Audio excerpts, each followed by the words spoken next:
අයිබෝවන් ST education YouTube channel එක සඳහා සාදරයෙන් පිළිගන්නවා. 2024 වල ඉතිහාසයේ පේපරේට එන්න පුළුවන් අනුමාන පාඩම් තමයි මේ වීඩියෝ එකෙන් අද මම ඔයාලට අරන් ඇවිල්ලා තියෙන්නේ. දෙවෙනි කොටස යටතේ රචනාමය ප්‍රශ්න නිර්මාණය වෙන්න පුළුවන් පාඩම් තමයි මේ ශ්‍රී ලංකාවේ ජනාවාස වීම. මේ ශ්‍රී ලංකාවේ ජනාවාස වීම කියන පාඩමෙන් අවුරුදු ගණනාවකම ප්‍රශ්න අහලා තියෙනවා. 2016, 17, 18, 19, 20, 21, 22, 23 කියන වර්ෂ ගණනාවකම මේ පාඩම යටතේ ප්‍රශ්න නිර්මාණය වෙලා තියෙනවා. ඒ නිසා මේ පාඩම යටතේ අනිවාර්යයෙන්ම මේ සැරේ ප්‍රශ්නයක් නිර්මාණය වෙවි.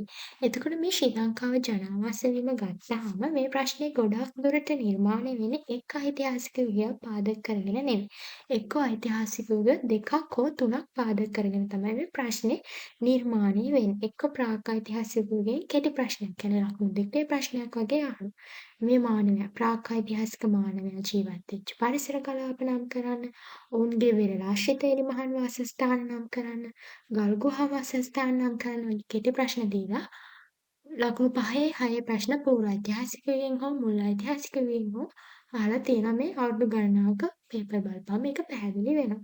ඒතකොට ප්‍රාග්-ඓතිහාසික යුගය ගත්තාම ඒ යුගයේ ජීවන රටාව, ආහාර රටාව, විචාර විධි, තාක්ෂණය කියන ඒවා ඒ යටතේ බලා ගන්න ඕනේ. ඒ වගේම පූර්ව ඓතිහාසික යුගයේ ඒ ටිකම බලා ගන්න ඕනේ. ඒ වගේම මුල් ඓතිහාසික යුගය ගත්තාම ඒත් ජීවන රටාව, ආහාර රටාව, කොහොමද ඒගොල්ලෝගේ තාක්ෂණය, යැපීමේ ක්‍රම කියන ඒවා ඒ පාඩම යටතේ බලා ගන්න ඕනේ. ඊළඟට ශ්‍රී ලංකාවේ දේශපාලන බලය විකාශනය වීම. මේ පාඩම යටතේ ප්‍රශ්නයක් නිර්මාණය වෙලා තියෙන්නේ 2016 වර්ෂයේදී ප්‍රශ්නයක් අහලා තියෙනවා. එතකොට මේ පාඩම යටතේ ගත්තාම මේ පාඩම යටතේ තියෙනවා තනතුරු පිළිවෙත ඇවිල්ලා තියෙනවා. එක ගෘහපති, ගමික, පරමුක. ඒගොල්ලෝගේ මේ කාර්යභාරය මොනවද? ගමික සතු කාර්යයන් මොනවද? පරමුක සතු කාර්යයන් මොනවද? රටේ ජනතාව රජතුමාගෙන් අපේක්ෂා කරන සේවා මොනවද කියන ඒවා ඒ යටතේ බලන්න ඕනේ. ඒ වගේම කොහොමද රාජ්‍ය පාලන තන්ත්‍රය නිර්මාණය වුනේ? රාජ්‍යත්ව සංකල්ප මොනවද? මේ පාඩම යටතේ රජවරු 3 දෙනෙක් ගැන සඳහන් වෙනවා. වසභ රජතුමා, දුටුගැමුණු රජතුමා, පළමු විජයබාහු රජතුමා. ඒ 2016 ප්‍රශ්නේ අහලා තියෙන්නේ වසභ රජතුමා මෙරට බිහි ශ්‍රේෂ්ඨ පාලකයෙක් කියන එක පැහැදිලි කරන්න. ඒතර වසභ රජතුමා ගැන අහලා තියෙනවා. ඒක වැඩිපුර දුටුගැමුණු රජතුමා, පළමු පොළොන්නරු හිටපු පළමු විජයබාහු රජතුමා ගැන බලා ගන්න ඕනේ මේ පාඩම යටතේ. වීරි කලාපයේ පැරණි නගර පිරිහීම හා නව රාජධානි බිහිවීම. මේ යටතේ 2016, 2017, 2018 සහ 2021 දී ප්‍රශ්න නිර්මාණය වෙලා තියෙනවා. ඒ නිසා 2021 තමයි අවසාන වශයෙන් ප්‍රශ්න අහලා තියෙන්නේ. ඒ නිසා මේ අවුරුද්ද මේ පාඩම යටතේ ප්‍රශ්නයක් නිර්මාණය වෙන්න පුළුවන්. මේ පාඩම යටතේ බලා ගන්න ඕනේ පළමු නාගරිකයන් සහ දෙවන නාගරිකයන්. පළමු නාගරිකයන් යටතේ ගත්තාම පළමු නාගරිකයන්ට නගර පොළොන්නරුව බිඳ වැටෙන්න බලපාපු හේතු, පළමු නාගරිකයන්ගේ පැරණි නගර බිඳ වැටීමට පරිහානියට පත්වීමට හේතු, දෙවන නාගරිකයන්ගෙන් ගත්තාම මේ යටතේ ඇහුවොත් අහන්නේ රජවරු දෙන්නෙක් ගැන දෙවන පරාක්‍රම බාහු, දඹදිවි දෙවන පරාක්‍රම බාහු සහ කෝට්ටේ 6 වෙනි පරාක්‍රම බාහු රජතුමා.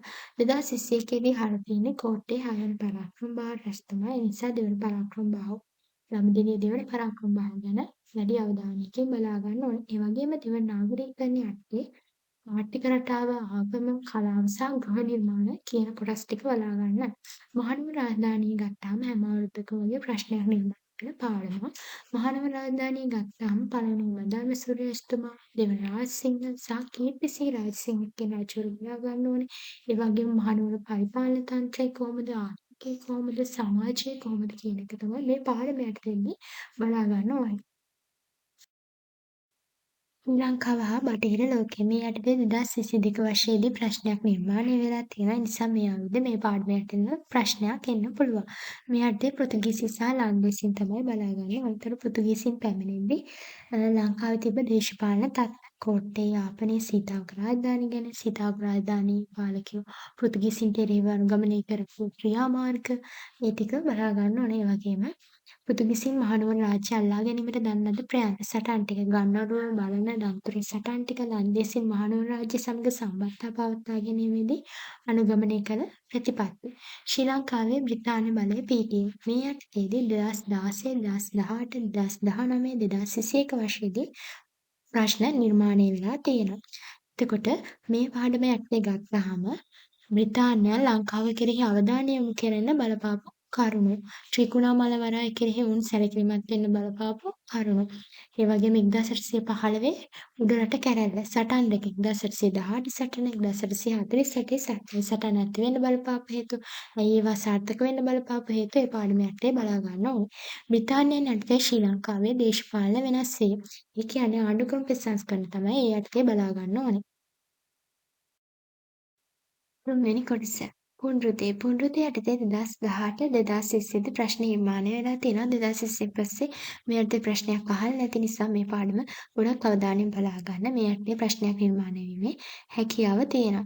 ඒතකොට පුනරුත් පාඩම හොඳට බලා ගන්න. ලෝක මහා සංග්‍රාම හා සම්මුති මේ යටතේ 2016 17 19 21 22 දී ප්‍රශ්න නිර්මාණය වෙලා තියෙනවා. ඒ යටතේ පළමු ලෝක මහා සංග්‍රාමය, දෙවන ලෝක මහා සංග්‍රාමය, එක්සත් ජාතීන්ගේ සංගමය බලා ගන්න.